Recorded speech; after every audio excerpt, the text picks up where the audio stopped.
ओडिसी गाना बजना हो तोर बतलो नहीं जा सारे बाबानी सारे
निभा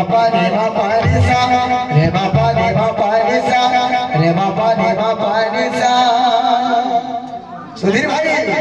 सकाल बाद तो कोंचा पाइन के तोर पाटिया रो केते प्रोग्राम सरगम के आगे शुरू कर दो ई मेला कीर्तन मुराडी रे करबो होजे ने भी रे सरको इरा सुनना है कलाकार भरी दो ओहिला के लिए हमको दी सब तो पहला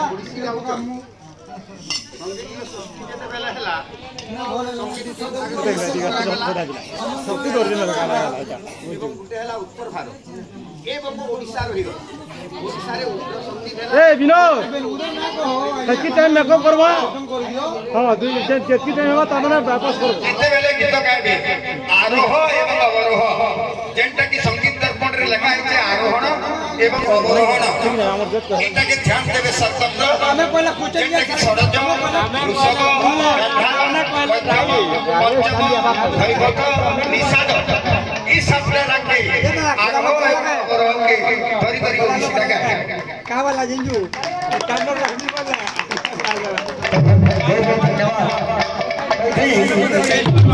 अरे हे बाबू सारे बापानी अवरोह डालजे सागामा माधव तो लगी थोर कथा जदी भूल भाल थोड़ा आया बाप तो ठीक कथा कहले सडले सब गांधार मध्य धैर्य अन्य पशु पक्षी मन को ना धरि दो यदि पशु पक्षी मन को ना धरि ताकर गीत भी ताकर भोजा भस गावार के पड़सी तो लगी थोड़ा सारे सारे मामा रे मारे बाबा बाबा बाबा पानी रे पानी पानी सा सारे मामा रे सारे सारे बाबा बाबा रे गावा गावा गावा रे बाबा रे बाबा रे सा रे बाबा रे बाबा रे सा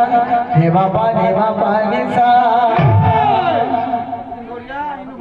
पहचान में नहला के दियावो अरे अरे जय जय पहचान तो मते मारबो बोलबो तमन जेता होजे ने भी सगल बात हो जे 10 बजे तक छाने नहीं तो हां क्या भाई रे ना चार ना गंजे जवान ताल हो जे रूपकता समूह आरंभ रूपकता केउ डिस्टा तो केते बसिया केउ दिन केउ बार केउ नक्षत्र जन्म बार कर हमरे बाबा तो बढ़िया ताल कुडू भाई ना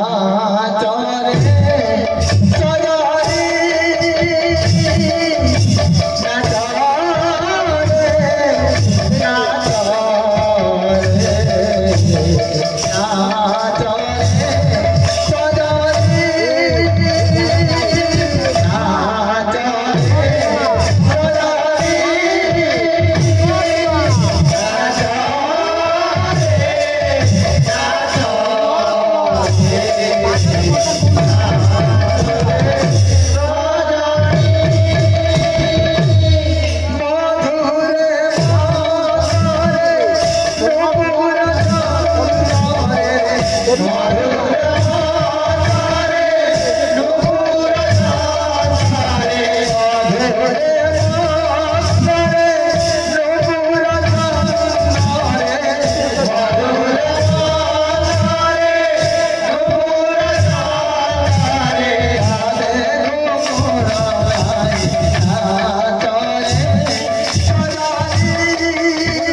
ओडिसी बाबू गाई जाने ओडिसी नाना आकाश ओडिसी ओडिसी गाँव जो भल करी गो ओडिसी के ओडिसी सब